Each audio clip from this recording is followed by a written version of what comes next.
The PlayStation 5 All Digital Edition, the one without the HD Blu ray player, will come in at $399. The reason why I say this is because the traditional PlayStation 5 with the Blu-ray HD player is going to come in at $499 because stemming from that PlayStation 3 era, no one wants to pay $599, and especially since we have this global recession going on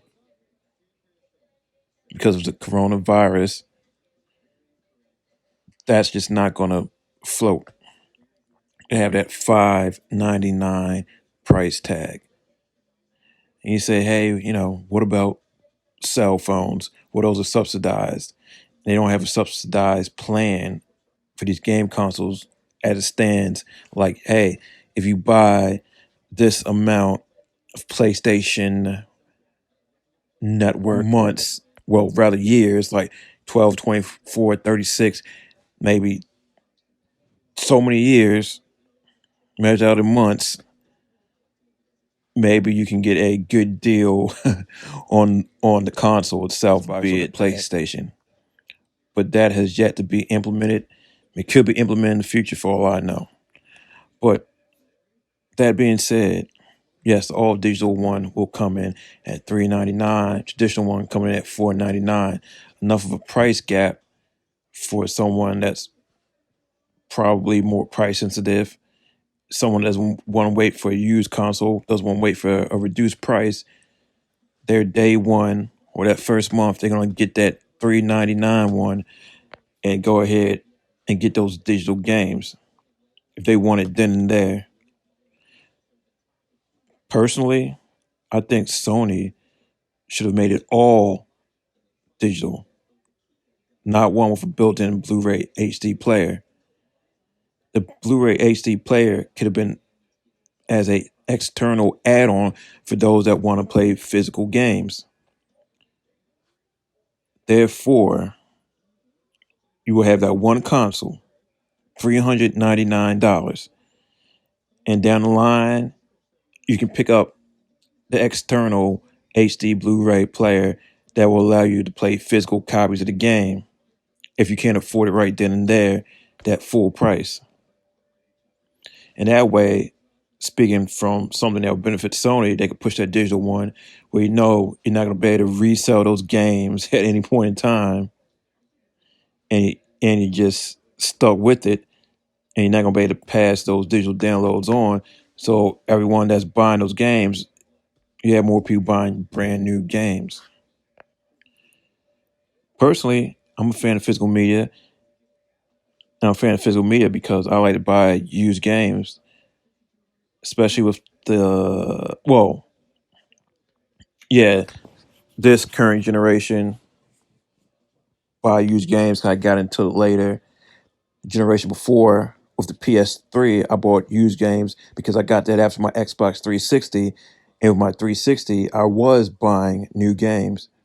But this decade, having a PS3 and then the PS4, I bought used games.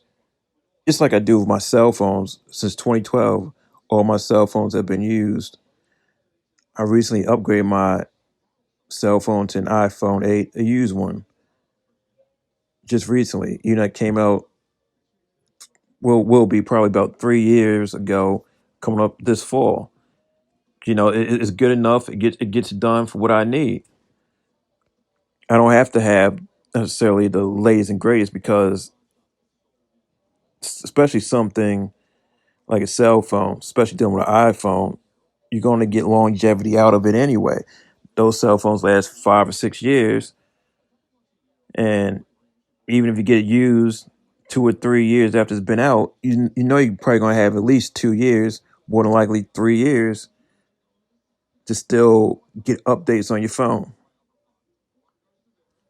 But yeah, that being said, I don't expect the all digital version of this PS5 to have an upgraded storage space. It's going to be that 825 gigabytes on the all digital console. That's actually stone because we're getting a break on that supposedly because of the cost for that new technology, that fast SSD. So yeah, 825 is the amount across the board whether you get the Blu-ray version or not. You don't need extra storage space with the all digital one in terms of at least internally. You get an external drive, just store the games on there and transfer it to the internal SSD when it's time to play because it has to you have to play the games from the internal SSD.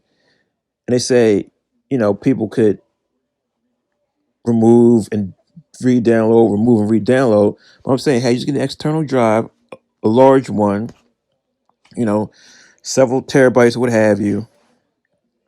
Put your games on there, and the most recent 5 to 10, most recent five to not well, the 5 to 10 games that you want to play at the current time, you put on the SSD, you transfer it from the external drive, and when you're done and want to put a new one on, erase it, transfer over another one from the external hard drive to that internal SSD. So it's no problem with that if that's what you want to do. If you're into digital, personally, I'm into physical because I like to have the resale value. Digital right now, in terms of these consoles, don't have resale value, so it's just not something that's going to work for me.